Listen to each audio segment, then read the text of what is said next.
Friends in Recovery, the Addiction Recovery Podcast, is brought to you by Genesis House and the Friends in Recovery community, a thriving network of individuals who are fighting back against the stigma of addiction and recovery. Join your hosts, Mike the Podfather and Jersey Ed, as they break the silence and speak up about the real issues of addiction, treatment, and recovery. Friends in Recovery, the Addiction Recovery Podcast is available on Facebook, Podbean, iTunes, and YouTube, 24 hours a day, 7 days a week. Now, here are your Friends in Recovery. Hey everybody, welcome to friendsandrecoverypodcast.com. I am the Podfather, Mike Miles. And I'm Jersey Ed. Jersey Ed Chionchio for you right. people out there, for you Italians. That's right, you're Italians. I love a nice Italian sub. coming from the beautiful. Coming from the beautiful Sweets podcast studio in Beverly, Massachusetts. Our second show out of here, Mike. Right, a nice cool day here. Right? Yeah, absolutely. Yeah. It's I gotta say, this studio is definitely amazing. It's just we're getting comfortable in it now because as some of our listeners know, Mike, we've been doing it from another location.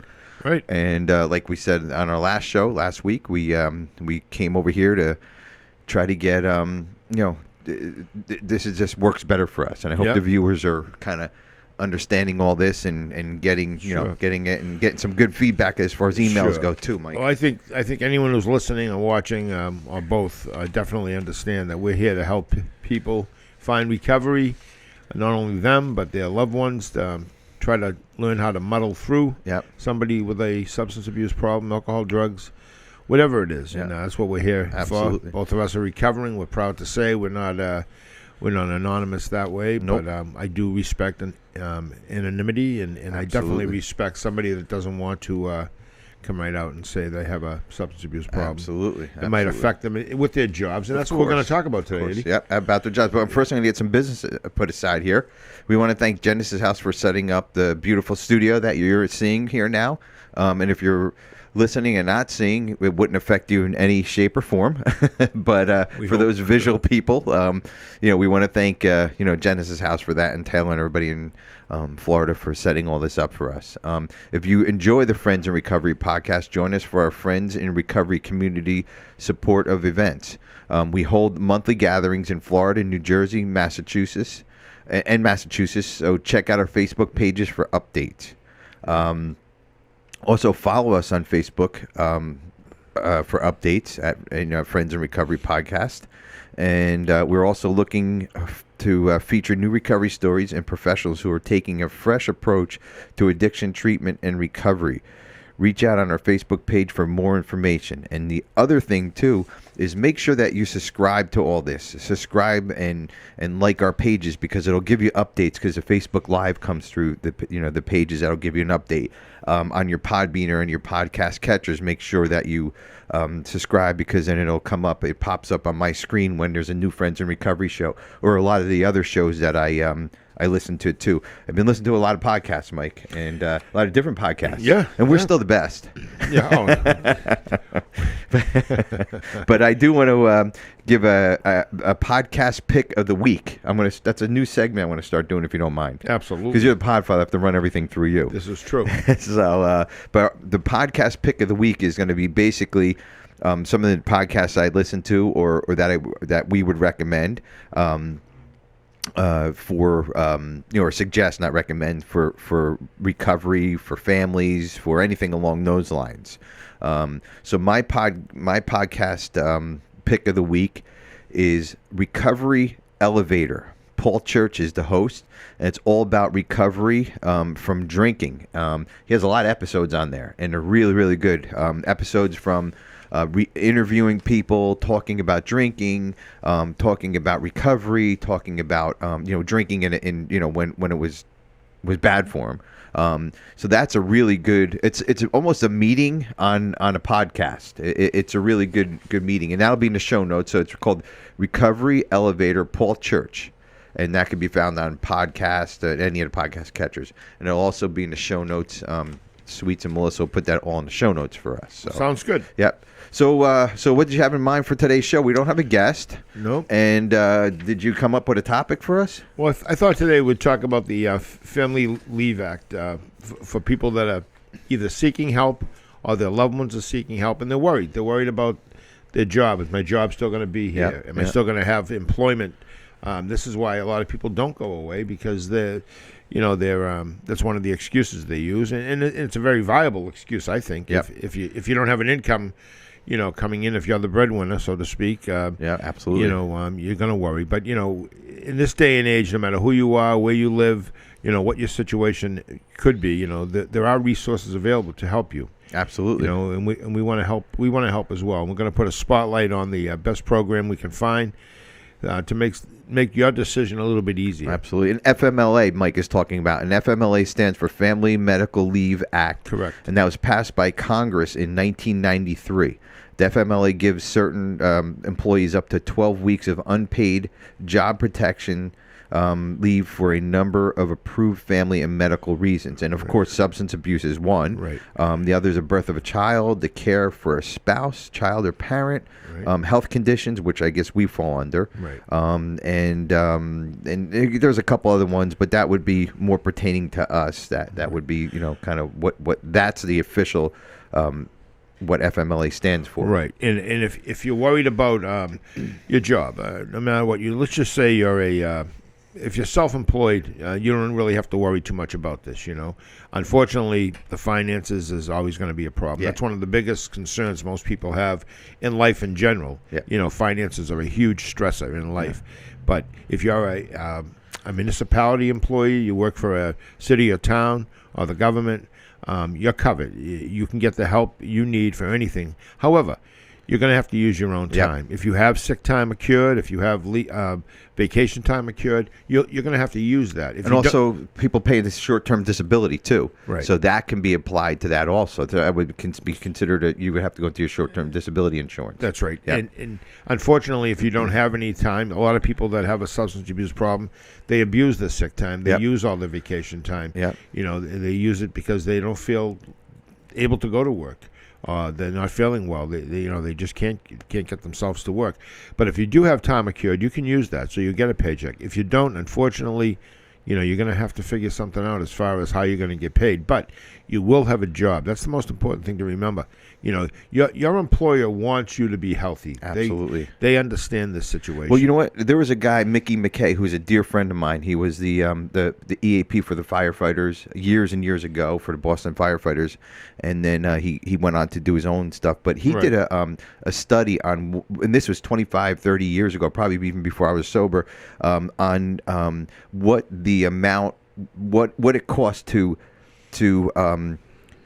hire a new employee, to train a new employee, and then calculate the costs of, say, the 35-year veteran versus the brand new guy who's taking that 35-year. So the employer doesn't want to fire you because they're going to get a brand new kid there. Nothing wrong with that. Right. Of course, we need the new kids coming in, but the knowledge and everything, some of these union guys have, and the construction workers, whatever the case may be, train guys, whatever, cops, firefighters, the longevity of your job, they want to make sure that they keep you, because that knowledge that you guys accumulated all over the years, is just incredible, because they don't want to have somebody day one starting, driving trains again, Right. Yeah, it's very viable for any employer to allow their employee to get the help they need, especially if they've been an employee for several years, 3 or more years, because they do have all the knowledge and experience. And right now they're just suffering with with a problem.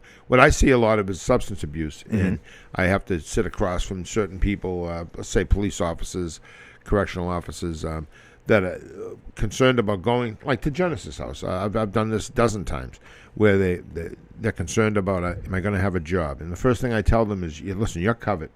You're covered. It's a federal law. Your employer has to give you the time off, whether they want to or not. It doesn't matter to them. And then we go from there. I know personally, I went away for 32 days, 1986. November 17th, I went up to a place, October 17th. I was going to say, I remember it's November 17th. October, I mean. October 17th, I went to a place up in Sunapee, New Hampshire called, what the heck was it called? Seminole Point. Seminole Point, yes. And no longer in business. Saying that. However, I got to tell you, those 32 days put me on the right path to recovery, and he gave me a life which I can honestly say is second to none today, 33 years later. And I took to the program like a duck takes to water. It wasn't easy, but I did get the help. So I know what I'm talking about only from experience. And also being an EAP for several years for the city of Lowell, the Lowell Police Department, being an EAP for the Middlesex Sheriff's Department for 3.5 years. I've guided a lot of folks across that. So don't be afraid. You can reach out to us. It doesn't have to be you've made the decision that you're going to lose your job. Get some real concrete, viable information that you're going to feel comfortable with, and then you go get the help you need. And because you know what, it's not going to go away on its own. You can wish it away, you can pray it away. It's just not going to happen. You need professionals. And here's the other thing. You know what? Even if you don't have that sick time or the vacation time, you might have to take the leave anyways and not get paid, because here's the alternative. And Mike, you and I were talking about the alternative is that you're going to lose your job. Right. So you know what, the 30 days that you're down at Genesis House or at any treatment center, wherever that may be, is going to be nothing compared to trying to find a new job, getting fired, trying to apply for unemployment and all that. So the other thing to this, Mike, and is that the family members, it also relieves the family members FMLA. Correct. Because the addict is causing all these problems and going to continue to do what they do. Yeah. So it's going to give the family members a relief, knowing that he won't lose his job or she won't lose her job, and he'll be covered by the FMLA Act. Again, you don't get paid from FMLA, but your job is protected. Right. And if you go to a place like Genesis House, where I've sent dozens of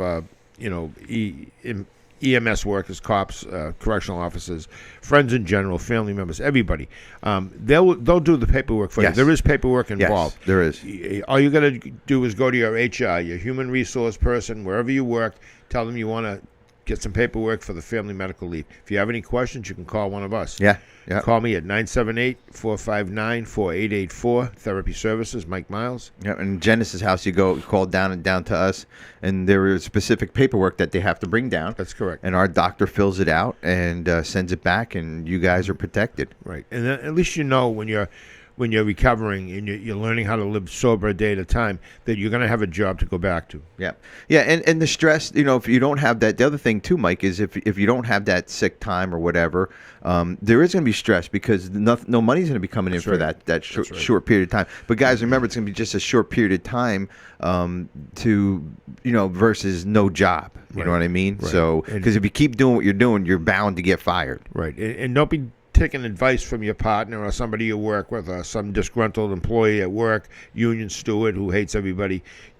Get professional guidance, get professional assurance and reassurance that you're going to be okay, because you're covered under it's a federal law. You have to be allowed time to get help for any type of malady that you might incur. Oh, absolutely, and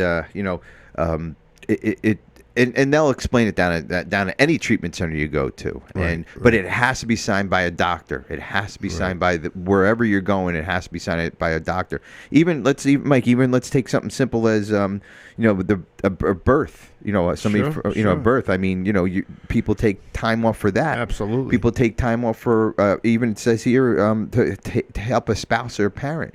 So our addict minds go to, okay, well, I've been doing something bad. They're not going to keep my job. Right. They're, and that's where our minds go. We're not, when we're in that situation, we're not healthy, Right. And if you think you need help and you're worried about your employer finding out, if you think you need help, they probably already know that you need help. Yeah, exactly. Your behavior's showing them that. Yeah. If you had a job for 5 years and you called in sick maybe 3 times in 5 years, and all of a sudden you're calling in sick 3 times a month, twice a week, once a week, they know something's up. They follow these stats, Absolutely. Mike, we're going to take a quick break here. We'll be right back. Sounds good. FriendsInRecoveryPodcast.com.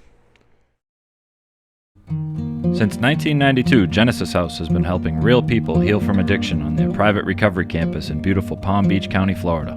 Their family-owned program is accredited by the Joint Commission and offers detox and dual diagnosis treatment in a comfortable and confidential setting. At Genesis House, they focus on treating the underlying causes of addiction. Their comprehensive approach includes psychiatric care, individual and small group therapy, trauma healing techniques, and holistic care including yoga, massage, and animal-assisted therapy. After treatment, their clients enjoy the lifelong support of a nationwide network of Genesis House alumni. Call Genesis House today at 1-800-737-0933 to speak with someone who understands. Visit them on the web at www.genesishouse.net. It's time to start your journey to a long and successful recovery.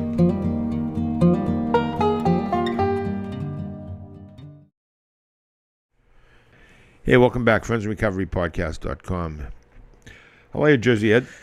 Pretty good there, Podfather. That was a nice little break. Yeah. We got to stretch our legs and listen to that great commercial that we play. You said you have a story for us. I do. So we're talking about FMLA, and everybody knows I worked at a big orange box store, and years ago when I came into recovery, and we sold nails and screws and home goods there and wood.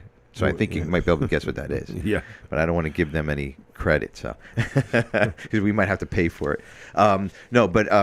So we were talking about the Family Medical Leave Act, FMLA, and that started back in 93. 93. I got sober in 94. So in 94, there wasn't much. Nobody probably knew too much about it.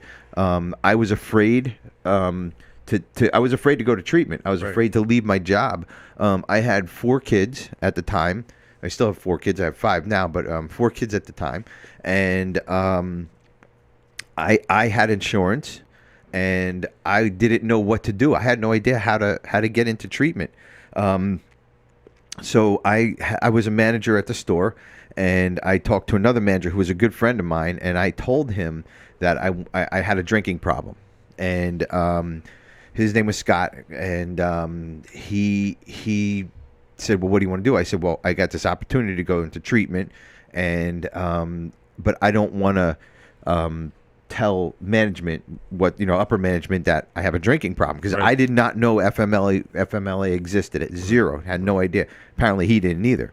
So I ended up telling him that my grandmother died and I needed to leave for a couple days, and I just kept calling in, and that's how my FMLA worked. You want to talk about white knuckling it, man? Right. And then when I was at St. Clair's Hospital in Denville, New Jersey, and that's where I got sober, but it was a locked unit. The detox and rehab were a locked unit.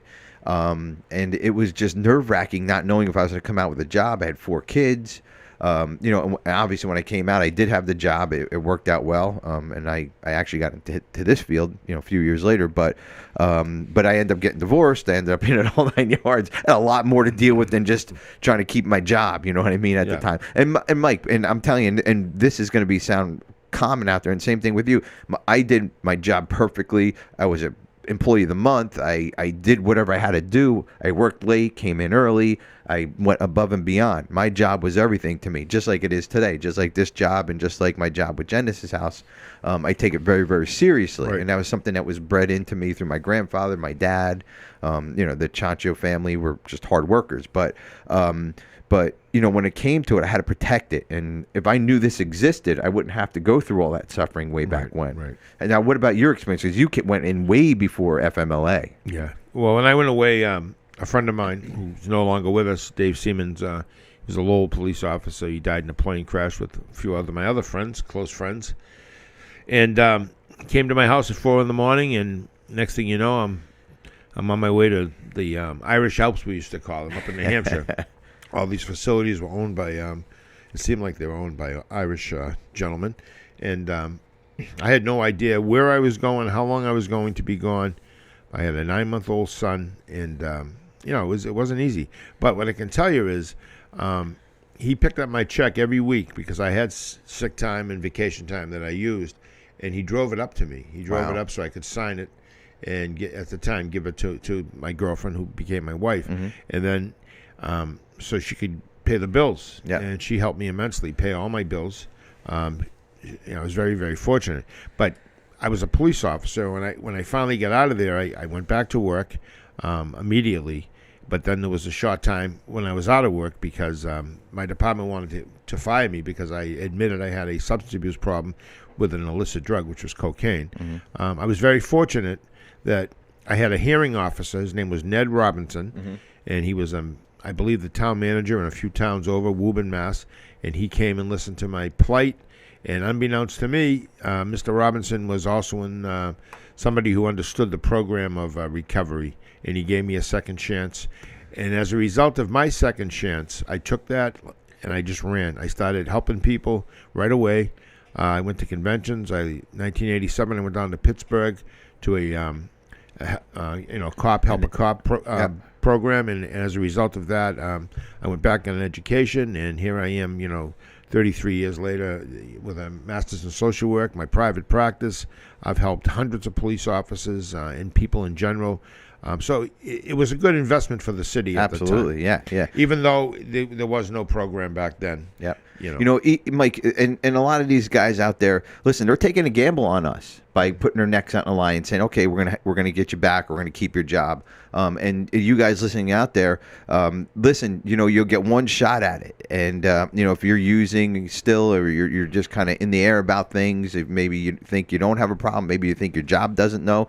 Like Mike said before, everybody knows you have a problem. Except for you, especially in your job, wherever it is. I don't care if you're the top-notch worker there. You're producing. You're doing what you have to do. They still know you have a problem because you're going to the bar afterwards, or you're sitting in your car smoking pot, or whatever the case may be. Or or your family life is a wreck, or you have money problems. Mike, I remember borrowing money from everybody all the time. Right. Everybody in my department. Can I borrow a couple bucks? Can I borrow this? Can I borrow this? And then I'd have a wad full of money, and I go to the bar, and my wife didn't know. My wife at the time didn't know. I was borrowing the money, and I would come home and everything would be fine, but I'd be fucking wasted most of the time. So, yeah. Well, I think when the government decided they were going to start this Family Medical Leave Act to help people get well. I mean, it was at a time, I think, where there was the opiate crisis hadn't really gotten to where it is, even though there were, I can remember in the 80s, all the heroin addicts in the city of Lowell, young girls, young guys, just throwing their lives away. Yeah. And there's no future. And believe me, whether you have a medical prescription or you have a bag of fentanyl, those opioids are going to kill you. Yep. There's no future with that. Nope. You need it. Just to stay right. After a while, the high is gone, as we know. Yep. There's no more high. All it is you just need it to stay right, to feel like you're normal, to feel like you don't have the heebie-jeebies, and, you're losing your mind. Yep. So, you have to get away from it. There's no future in it. You don't meet 75-year-old heroin addicts that are doing well. No. That retired. Mike, sometimes you don't meet a 25-year-old heroin addict that's doing well because they're dying with this fentanyl crap out there. Right. Yeah. You really have to take a look at what's going on. Don't be afraid to ask for help. This is what we're here for. And it's a show. We're here to guide you through everything. Sure, you can walk into any AA meeting or NA meeting and surrender and just say, "Hey, listen, I need help." Yep. People in those halls will help you. Yeah, I want to share a quick email about help, Mike. I was at a Starbucks the other day. Dropped some Friends in Recovery podcast cards. I have little postcards that we make up, and I drop them everywhere. Look for them in airports. Look for them in Starbucks. Looking for them everywhere. I drop them everywhere, and I happened to drop one. And that same night, I dropped them that morning. That same night, we got an email from a listener who happened just to find the card. Didn't know anything about us. Happened just to find the card. He was in a bad spot, and he picked up the card, and he drives all day for a living, and he binge listened to our shows, and he said that's what he needed to help him stay sober that day. 12 of them. 12 shows. 12 shows. That's right. Yeah, 12 shows. I sent you an email, and we help somebody out. Not we, but this show. This show helps somebody out. Listening to it, the guests that we have, everybody that comes on this, and our life experiences. Right. It helps somebody. It helps me when I go to those other podcasts. I listen to other podcasts. Yeah. Well, it's definitely something that we're doing to help humanity, help people that are in need of services of recovery, because we're not getting paid for this. We don't do this to make a living. We have our own jobs. We have our own careers. But to give back is part of the reason. It's kind of a selfish reason for me to give back, because I know by spreading the word of recovery that it's going to help me a day at a time stay sober as well. Absolutely, yeah, and it is. You're right. It is. This is selfish, Mike. It helps me every day when I come on and hear some of these guests, when I hear your stories, or when I even kind of relive my old stories to hear what my life was about. I don't ever want to go back to that old life. It's just not. It's not worth it. Right. Was it fun at the beginning? Yeah, absolutely. I can't deny that. But it took me down some dark and dirty and deep roads and places I never want to go again. And the addiction today is completely different than what it used to be like us in the 80s with cocaine and everything. Right. And I never want to see that road. I would never want to even go. I'm not even on the same planet with that road anymore. Right. Well, as a result of being an EAP and working with people, sitting across from people for years and trying to get them to get the help they need, the percentage, if you look statistically at the percentage of people that actually get well, it's not that high to begin with. But you know what? You're never, ever going to get well on your own, and I can guarantee you that. You might think you're going to do it on your own. You might go 2 or 3 days, and then you're back at it. You think you deserve a little reward because you fought it off. Yeah. It's not how it, boy. Yeah, it's not how it goes. No. And if you go to meetings and you ask for help, and you find a higher power, I don't give a shit who you're praying to. Pray to somebody, because you know what? This is how it works, a day at a time. Yeah.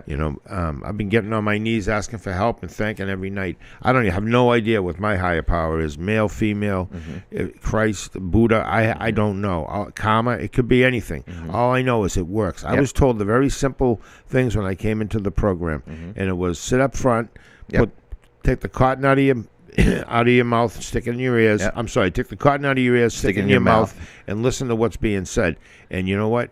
When you get through a day of sobriety, thank your higher power. Get up in the morning, ask your higher power for another day. I know this sounds corny. No. It doesn't make sense, but you know what? It's a very simple program for very complicated people. Yes, that it is. And you know what? People that and correct me if I'm wrong, they don't have to go into a treatment center. They don't have to go into, you can get a therapist like Mike, just sit weekly, because some people may not be comfortable going into treatment. Right. I do think it's a good idea because it gives you a very, very good foundation, a jump start to recovery.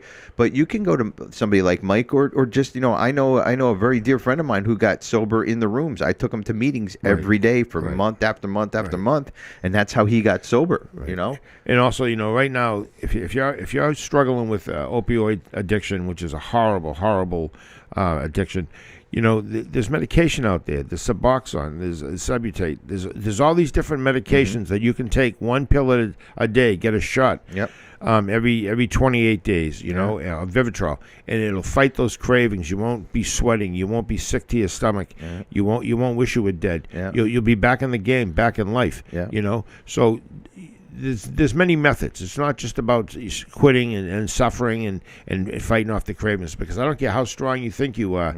Cravings for any type of opioid is it's death defying as far as I'm concerned. Yep, absolutely. You're playing Russian roulette. Absolutely. Well, Mike, that was a lot we just spoke about. Yeah, we certainly did. And it's just about that time. Yep. And any closing words for anybody, FMLA or anything? Yep. The FMLA program is designed, and it's specifically for people that have jobs, want to keep their jobs, but they want to get help for their illness, or they want to stay home with their wife who just had a child. It doesn't have to just be about addiction. So it's there for you. Yep. Talk to your people in HR. Yep. And if you have any problems, call us. Again, 978-459-4884. And, of course, you can get a hold of Genesis House at 800-737-0933. And, we'll guide you through the steps. With addiction, we'll guide you through the steps of that and help you get better. So right. So I am the Podfather, Mike Miles. And I'm Jersey Ed. And good show, Ed. Yep. Stay sober, everybody. That concludes this episode of Friends in Recovery, the Addiction Recovery Podcast. Thanks to Genesis House for supporting those on the path to recovery and for keeping this valuable resource free for our Friends in Recovery community. Follow us on Facebook for past shows and updates. If you're interested in becoming a guest on the show, email us at help@friendsinrecoverypodcast.com. If you can't get enough of Mike the Podfather and Jersey Ed, you can catch them on Answering the Call, the First Responder Podcast. available on Facebook, Podbean, iTunes, and YouTube.